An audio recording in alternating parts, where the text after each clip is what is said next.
the plight of the people here in Babasa. 3 to 4 days. Yeah, it's taking 3 to 4 days for any tanker to turn up, even after they dial one of them and seek water supply. And they left for days without any water. So we've shown you two parts of our special investigation. Let's get you the first reaction coming in from the government.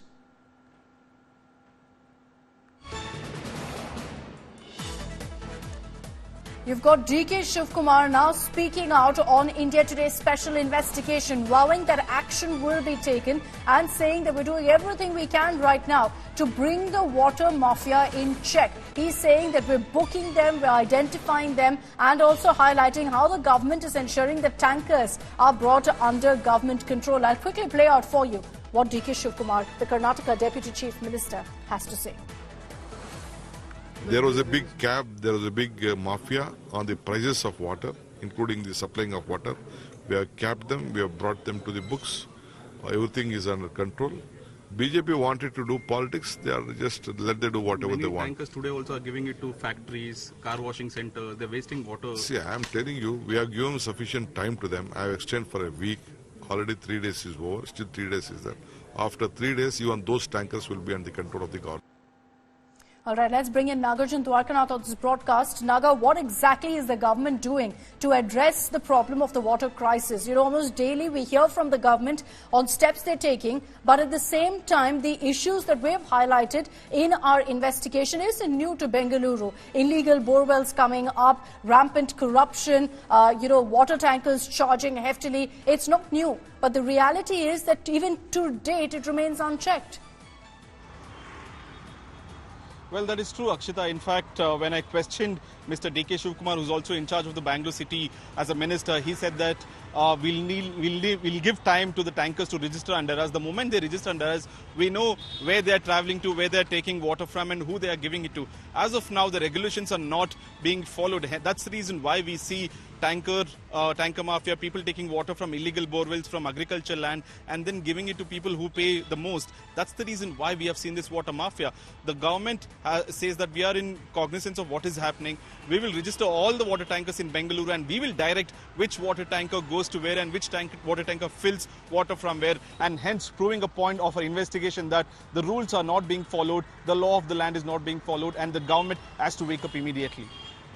Very true. Nagarjun, thanks for joining us with all of those details. Let's hope that our operation now, our investigative report, wakes up the authorities to immediately take action. Let's tell you really what our expose therefore confirms on the situation currently in Bengaluru. Drinking water is clearly being sold for non-drinking purposes. And while steps are being taken by the authorities by putting up penalties and the likes, it's still very much happening and rampantly at that, particularly in industrial hubs in the city.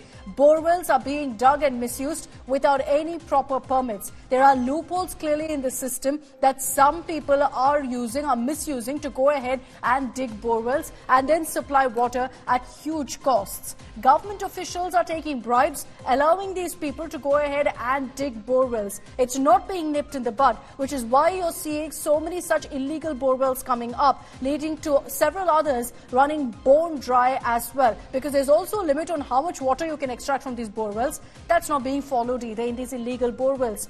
The water is being illegally sold to industries. Apartments today are struggling. There are limits put on every possible manner of water usage, and here industries are getting access to tanker water for different charges, and because of these kind of illegal borewells coming up, and despite the fact that the government has said that water tankers must be registered with them.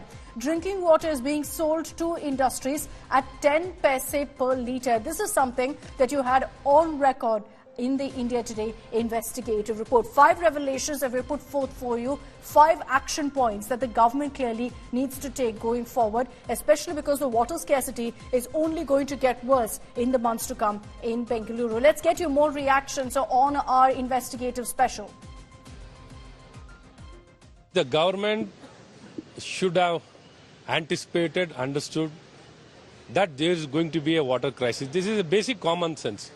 Whenever there is a summer, when there is a bad rainfall, definitely there will be a short of drinking water. This basic thing the government has not understood, and they have completely faltered in the management of the water crisis, and it is leading to a lot of challenges and a lot of restriction, and there's a huge shortage of drinking water. I totally condemn the very approach of this government, not being serious, not being sincere. Because friendship of Siddaramaiah and Stalin. Kaveri water is gone to Tamil Nadu. Now there is no water in Kaveri. If water is there, they are saying Congress people, water is there. Come on, pump more water to the Bangalore. Why not? I think this worst government in Karnataka, they are not handling properly. They are busy with the Tamil Nadu sharing of seats. They are getting more seat for the Congress people. They are sharing our water.